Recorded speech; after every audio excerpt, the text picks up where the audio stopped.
What happens if you bring 7 players together from across the world, have them live, train, and practice together for 2 weeks, and then put them to the test against elite competition? Yeah, we were wondering the same thing. And if I'm being honest, I never saw this coming. These were definitely some of my best 2 weeks of my life as a coach. Between the dream team of coaches involved from all over the world, being in the gym all day, every day like we are during the summer, and going to war with 7 youngins that I'd now consider family for life, this was unreal. And a crazy fun experience too, with a bunch of personalities that we can best describe as a bit interesting. And I think this is definitely a pretty good showcase of what international hoops is becoming and how they can compete if they come to the US. These guys are all underdogs, grinders, about their business.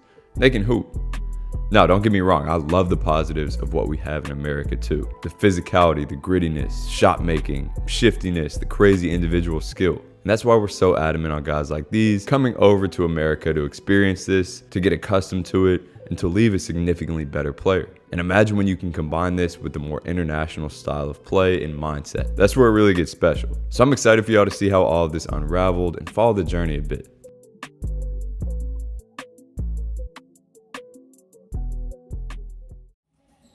When you have 2 weeks with guys like this, you gotta get the challenge cooking pretty quickly, even through a bit of jet lag. So we sat down before this process and took a really deep look at what we can accomplish in a couple weeks. We're not going to turn them into a completely different basketball player, so it came down to a few things. 1, building their love for the game even more. That's always going to be a focus. 2, exposing them to a new level of physicality and speed that comes with American basketball. 3, building a family with other hoopers and coaches around the world, as well as building their network. And lastly, providing them with consistent high levels of challenge to build their ability to stay calm in chaos and show them what they're truly capable of.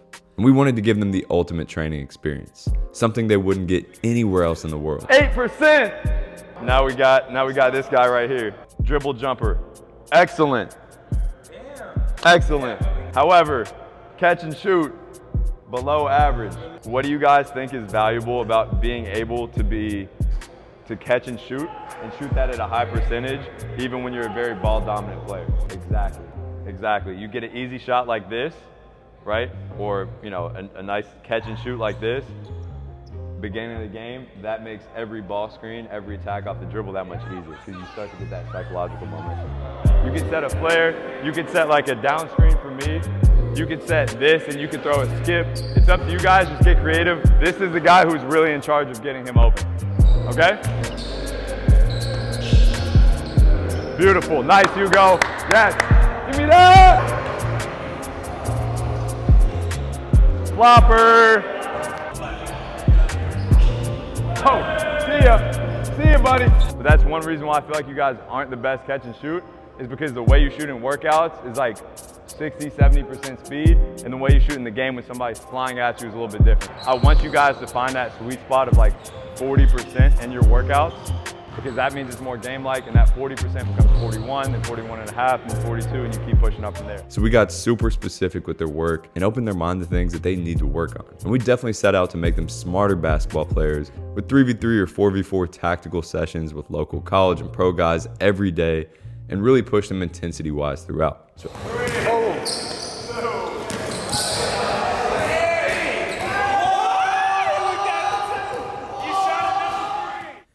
but as I've gotten older, I've also realized how important it is to foster new experiences off the court, especially when you're in somewhere you've never been before. And there's something about exploring a new area that opens up a part of your mind that otherwise is hard to open up, especially with people from different parts of the world. Being in Miami, where I live at, I didn't even think I processed at first how much of a learning experience this can be for these guys. You forget how much new stuff outsiders can experience, so it makes you appreciate it even more. So getting out after long days and checking out new spots definitely started to bring everyone together. Can you score 5 points in an NBA game? You can choose your team and you can choose the other team, but you have to win the game. If you do that, you make $100 million. Or you could just say, nah, I'm good, I'll take $1 million. Say the touch the ball, you start to shoot. But you have to win the game. You have to win the game. I get 10 points and then something else. You have to win 10 points. But what if you're down 30-10 at that point? Yeah, no, I'll still take them. Over just being safe and taking $1 million. You know what's another thing that I find people bond really well over? Being underdogs. Feeling as a group that you're counted out or doubted. And don't get me wrong, all these guys are really good basketball players. None of them are known super well or have insane expectations from outsiders. What they all have, though, is super high expectations for themselves and for each other. And so do we. And that brought us together in no time, especially because in America, we know how it is when European guys come over.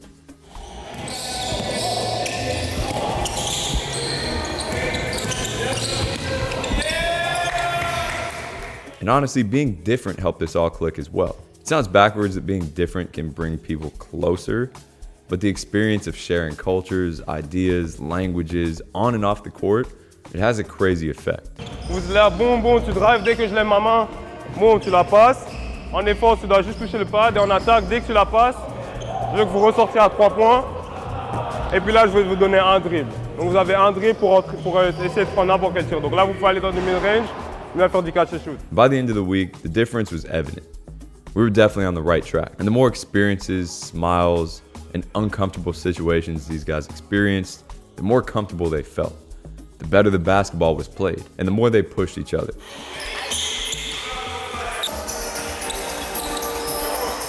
Whether it was on the court, on the pitch, or outside of it all.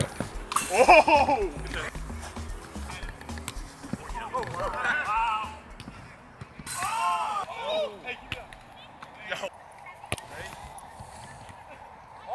Good ball, Silva! Hey, hey, hey! So after a week, it starts to really feel like a family, like one of those close-knit teams. I think there's no problem with the chemistry. I felt like I know these guys for 2-3 years. Like we come from sharing the ball, like European basketball, and we live together. I mean, that's a big part of like the chemistry. Yeah, I don't really know. It's pretty weird how we know each other. Ooh. So he has 1 win. His first one is 3. What differences do you see with these guys as they come in versus what you're used to? Boys pass. Huh? The boys pass. They don't got it, they hit you. And then it's just like a flow. Like there's no like real feelings call into it. It's just like they just playing. By feelings, what do you mean? Like as far as like you'll rarely see them like complain or anything. Like they'll just like play. Like they'll be like, oh yeah, like you didn't hit me right there when I was open, but they'll still hit you with the one more. You feel me? So it's not ego ball. Yeah.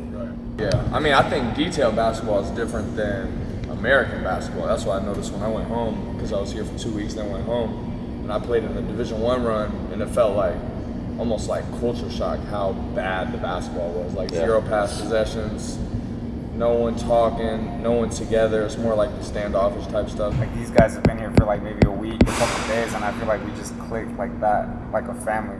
And almost like a sign from the Most High, I got word of a showcase for that upcoming weekend. So the question then became, what if we try to bring together this group of guys who are now training together to be a team in just a few days and play against some really good American competition? Not even to win, not to chase mixtapes or offers, but to expose these guys to a new style of hoops, to challenge ourselves, and to help these guys go back home feeling extra prepared for what's to come next in their career. So I called them up, asked them to put us the best teams they got, and told them we'll see what happens. And this is where it really gets good. So realistically, I hate the current state of American youth basketball. Like I mentioned, we have a lot of good ingredients in America. And I know I may get some pushback here, but the whole influencer bullshit, lack of regulation, the style of play, it's not good for our players here. It's chaotic, and long term, that has its downfalls. But low key for these guys and their situation, that's what we're looking for.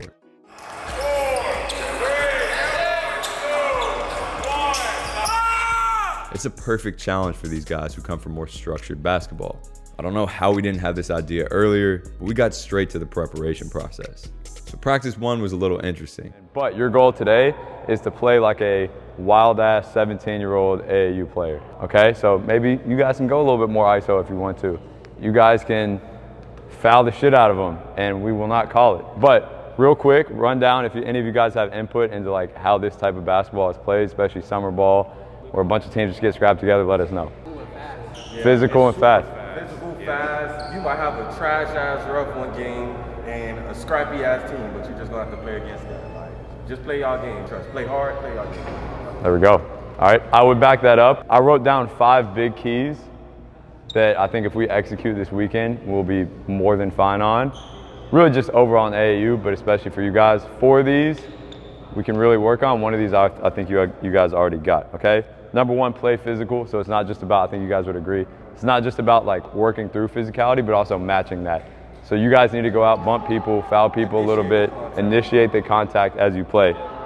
I don't know about that, man. We only got 6 players, bro. We need you. Number 2, find amazing shots every single time. There is no shot clock, so there's no excuse. There's no shot clock. I'm pretty sure. We're the only place, this gym is the only place in all of Miami that plays with a shot clock. What?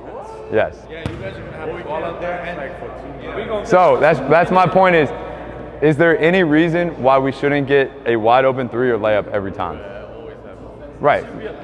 It should be a bucket every time. Okay, so take advantage of that. Get really good shots, share the ball. Number 3 is trust each other. I think you guys already trust each other as of now. You live together, you know, it's a family. I think we're good on that. Number 4 is play fast. Remember on Saturday we talked about there being a couple different types of fast. There's this, and then there's this. Okay, this is that's naturally gonna happen in these games. I think we can get easy buckets off that. This is what you guys are already used to back home. In other words, in a half-court set, making quick decisions, moving the ball fast, moving bodies fast.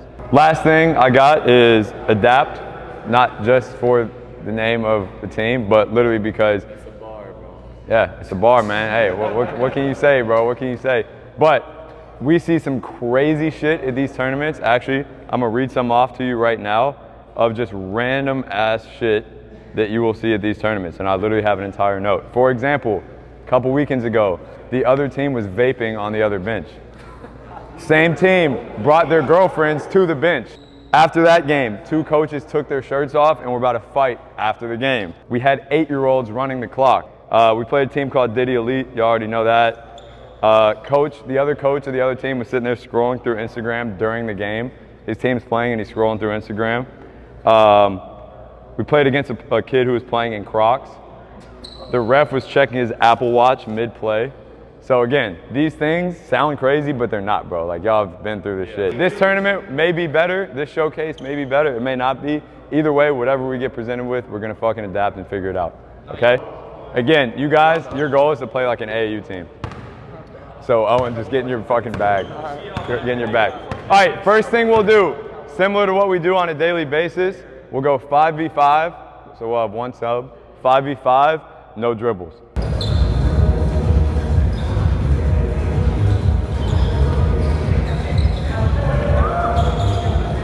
Nice, let's go.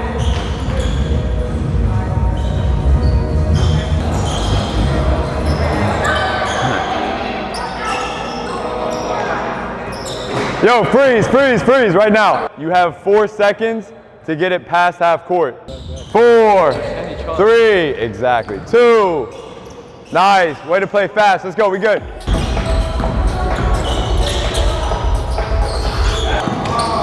Nice. We want to play fast, but the trap is when you start playing fast this way, sometimes you give up easy buckets, and sometimes once you get in the half court, you continue to play like too sped up. Next thing we'll do, on a made shot, you do not have to take the ball out of bounds. You're just getting the ball out of the net and pushing from there. You don't have to, but I would encourage you guys to push up court. Use those advanced passes to get easy buckets. 3-2, good pass. Yes, sir. 5, game, you're right. Game. Both teams huddle up, talk about it for 30 seconds. We'll go one more time with that same game. Let's go. They always find your matchup immediately. Yes. After they go to offense, you need to find our matchups. There are like 3 guys staying just in some area. Yes. Even if it's not your man, just be like, yo, Igor, you take mine. I'm over here in transition, because most of the game's going to be in transition. It doesn't matter whose man it is. It just matters that you pick up somebody and then you can reset. Offensively, what I'm seeing again is like, look, all of us playing different systems. All of you guys are come from different systems, run different offenses. So it's tough when you push the ball like this to reset and get into something that works for everybody. Start with spacing. We'll put in more like structured stuff tomorrow. But for now, I just want to see you guys trying to space and then get into these little triggers like a flare screen, like a handoff, like a pick and roll. But that starts with slowing down, finding spacing, okay?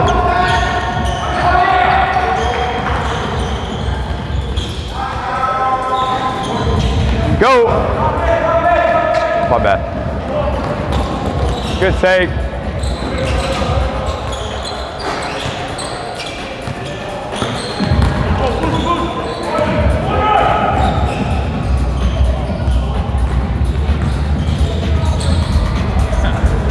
We good, let's go.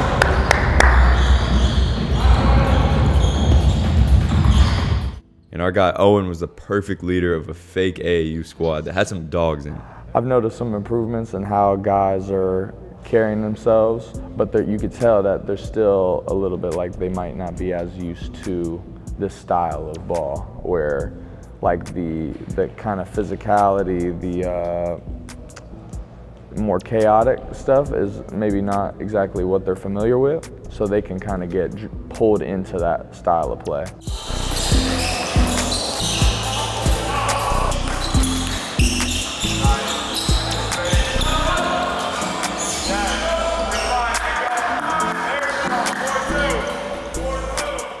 Thoughts on the whole practice, what we got? Run, y'all gotta learn how to stay composed. Yes. Run y'all plays. Don't get sped up by the defense, because that's exactly what they want to do.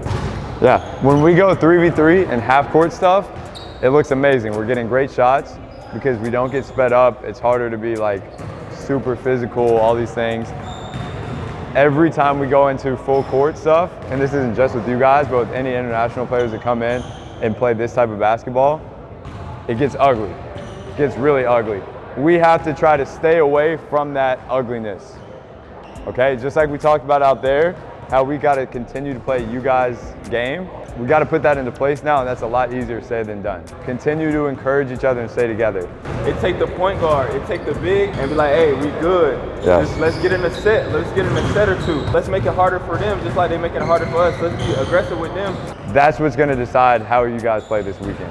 Whether it goes all the way one way and you guys end up fucking winning the whole showcase, or all the way the other way and the entire team just comes apart.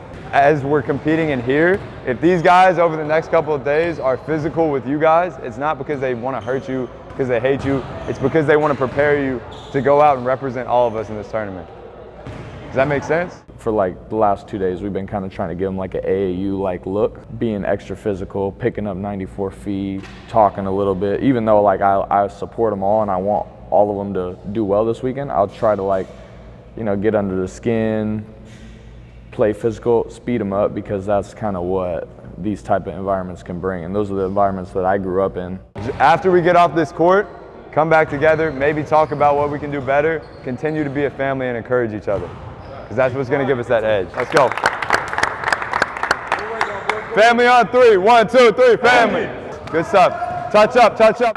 In today's episode of Motivational Speaker, we have Luke.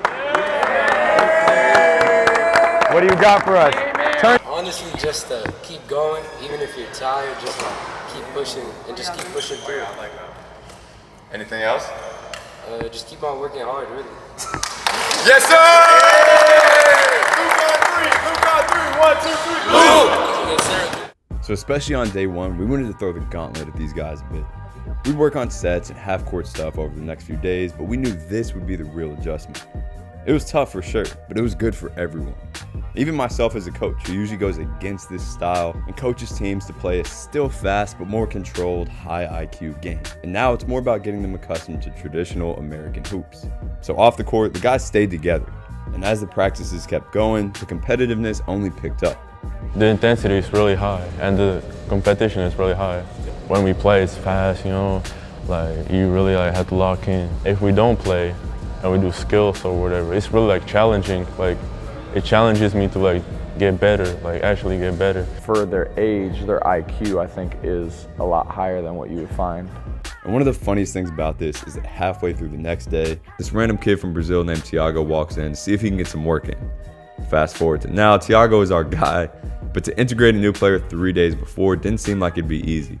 My biggest challenge to you is just to build relationships with these guys. And we'll help out, but just spend time, talk to them, build that chemistry. But man, it was a blessing, and this dude fit perfectly.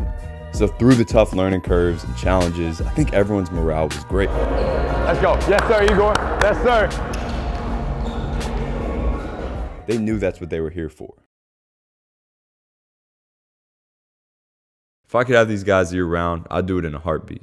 Can't put a fit on to I thought we have were a going barbecue to at your the crib. house. Oh, so you dressed up for me. Yes. So nice of you, man. That's all? So nice of you, dude.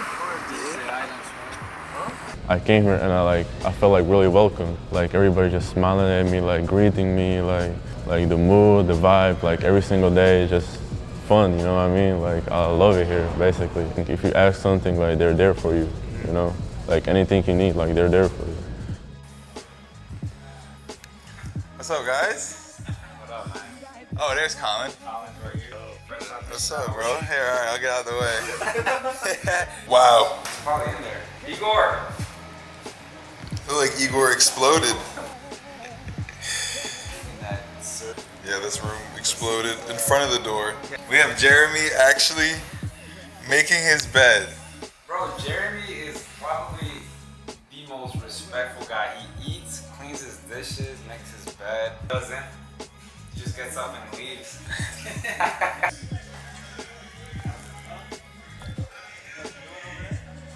Come on. No, I don't eat sausages. Why not? I don't like them, really. Y'all Americans are fed as bro. You'll never see this in Europe, bro. Hell no. No, we didn't want everything to become about the game. We still want development to come first. So we kept pushing on the individual side of things, making sure that the main things stayed the main things. But there are definitely a few things we had to work on. And these things didn't revolve around ball movement or tactical play. It was mindset. It was the willingness to adapt through chaos. It's being able to accept a role in a team where everyone's coming from a squad where you're the man, including individual defense. It's not the same to play defense against the collective offense. Right. So you need to play different defense against the one-on-one. Fucking Lou, man. That's the other cards. And all these things are qualities that the best players need to play on good teams. Which is why, again, I feel like we were really on the right path here. And you can tell these guys were excited too. Check it out, let's see. You like those? What you think? I can see that. As a player from outside the US, you see all this stuff from afar, and I'm speaking from the thousands of players that I've talked to internationally, but you don't really know what to think. There's so many different preconceived notions that are hilarious, many of which are actually true about the refs, about the media, about everything.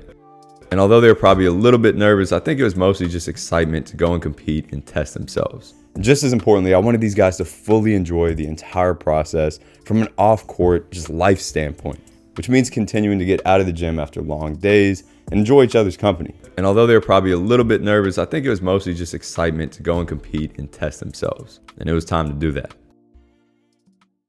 Ending the practice week, everyone felt ready. Like the things we did in practice was so much live stuff, so many in-game situations. Different kind of basketball I ever played in my life. It's gonna be a whole different game. So game one, the biggest challenge in this one was not falling into all the antics. It sounds easy, but it's not. This was true AAU. But honestly, I think our guys came out with a perfect balance of focus, intensity, and energy. And it was apparent from the start, they were having fun with it. And even though it was a little bit ugly, even though all the things that we talked about over the course of the week were starting to show up, I really think these guys were ready for the moment.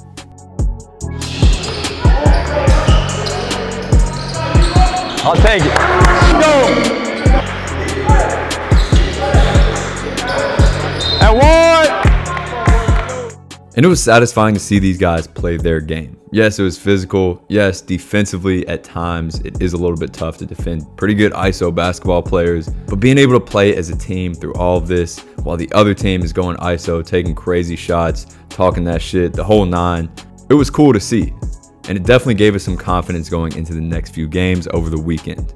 The game was definitely getting a little bit close towards the third quarter. At the end of the day, we only had 7 guys, and playing a super fast-paced game that they've been looking forward to and putting all their energy towards, with a pretty good crowd of people from Detail showing love, that can definitely tire you out a little bit. But they stayed true, and we ended up getting the dub.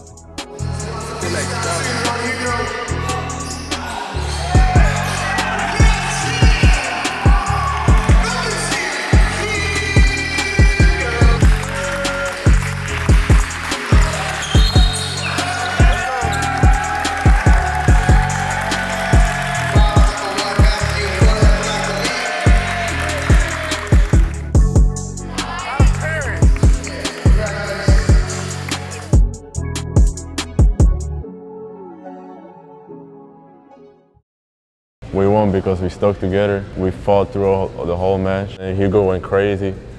My guy had like 30 points.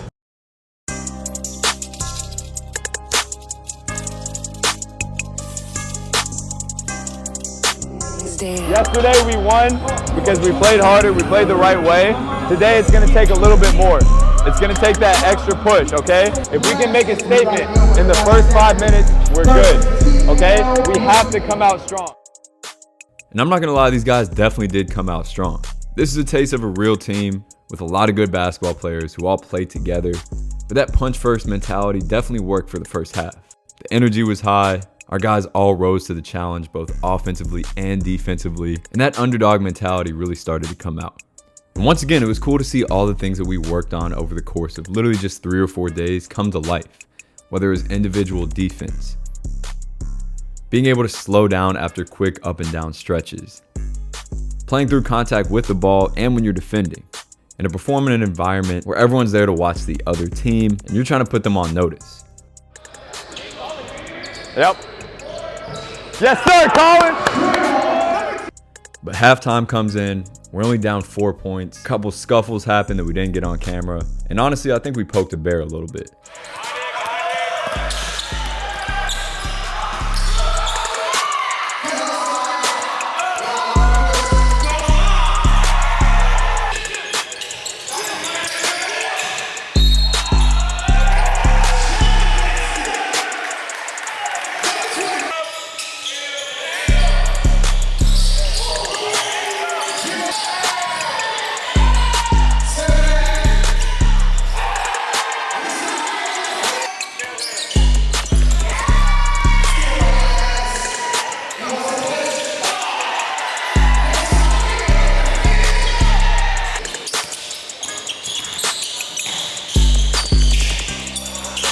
Every second possession was a dunk against us. They were going like crazy at us and we couldn't respond back. We just put our heads down and they just roll over us. Like, these guys are strong, they're big, they're fast.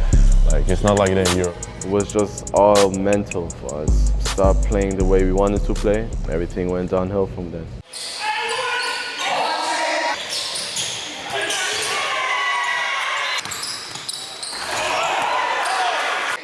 Number 11, Iggy. So remember we were watching film yesterday and I asked you guys why you wanted to play and do this whole experience, and I mentioned what our why is. Do you guys remember what I said? Experience this type of Yes, so you guys can have an experience that you cannot find anywhere else and to develop you guys as basketball players and as humans. This right here, this feeling is not, it's never fun, bro. It's never fun. People dunking, dancing on the sideline, it turns into jokes. You feel disrespected. It's never fun. I'm not happy about it, trust me. But I do realize that there's bigger shit that's gonna come from stuff like this. And this is why I literally called the tournament director and said, put us against the best teams that you guys can possibly have. Even if we've been playing together for 3 days, as a complete group, I said put us against the best teams in America. Probably all solid Division I level players. It's a good team. I was really proud with the first half. I was really proud with it. Second half though is more of a lesson.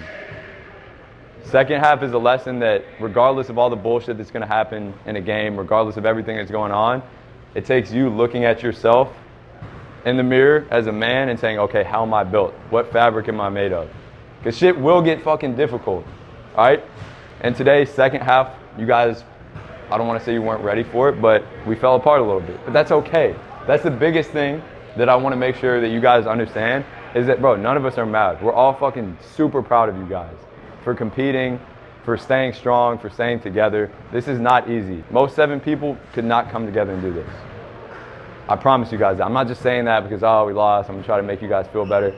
I'm gonna tell you how it is, and even though we quit a little bit, I'm proud of you guys, and I think when you look back on this in 6 months, a year, next week, you guys are gonna be really fucking proud of yourselves, but more importantly, you'll realize that you would have developed as a person and as a player, okay? Best thing is though, we have another game. We know what it's like. team we're playing tomorrow is a real team. That's a chance for you guys to get better.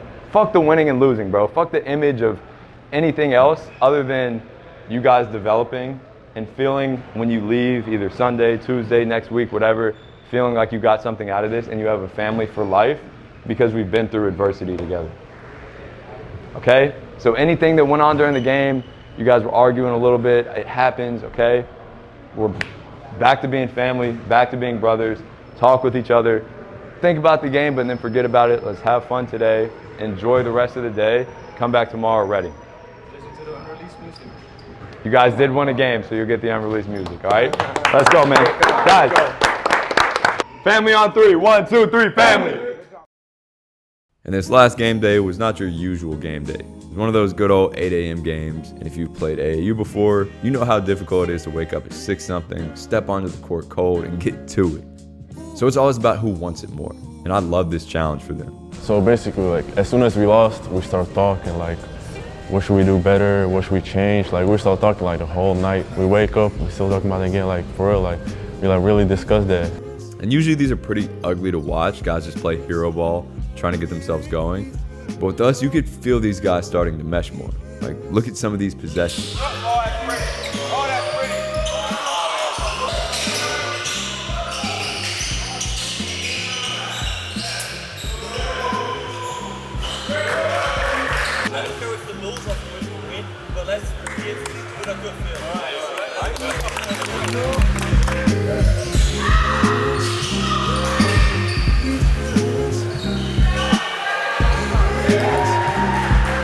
And I've never been someone to make it all about the refs or use them as an excuse. I've damn sure been an advocate for my players to control what they can control, but this one was crazy. It almost felt like it was out of a movie.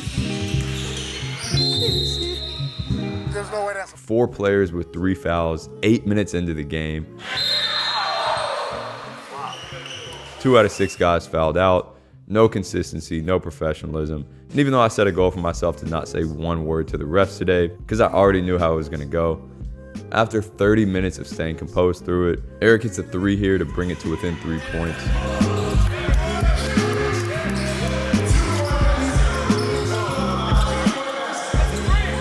They call this a 2. So literally my first time talking to the ref, I get a tech, and then directly after that, get ejected for standing up, which I guess is against the rules here. I don't know. We don't have rules in AAU. But honestly, this is perfect. Part of playing in America is super shitty refs who frankly aren't consistent, professional, or even care about what they do. And these guys needed to experience that, even if it meant losing a game that we all wanted to win. And regardless of how that last game went, we made some noise, but more important than any of that, these guys got better. Not only their talent and their skill, but their mentality, and also as young men. We played good, we stuck together. We did like everything we could that last game. They threw themselves into the fire, some through language barriers, some through tough adjustment periods. And now throughout the season, as I'm talking to these guys, it's all paying off. All these guys are looking super aggressive, way more willing to adapt and deal with higher level players. And it's a blessing to see. So next year, we're looking to run it back and to do it even bigger. From day one, we've tried to build a culture that empowers underdogs. And this was a perfect example. These guys can hang with 3 real days of practice. Imagine a couple weeks or even a whole year. Hopefully you guys enjoyed seeing this journey. If you want to be a part for this next summer, please let us know. We're looking for more international players who want to experience these things and to go through a life-changing couple of weeks. Appreciate you guys for tuning in as always, and we'll see you next time.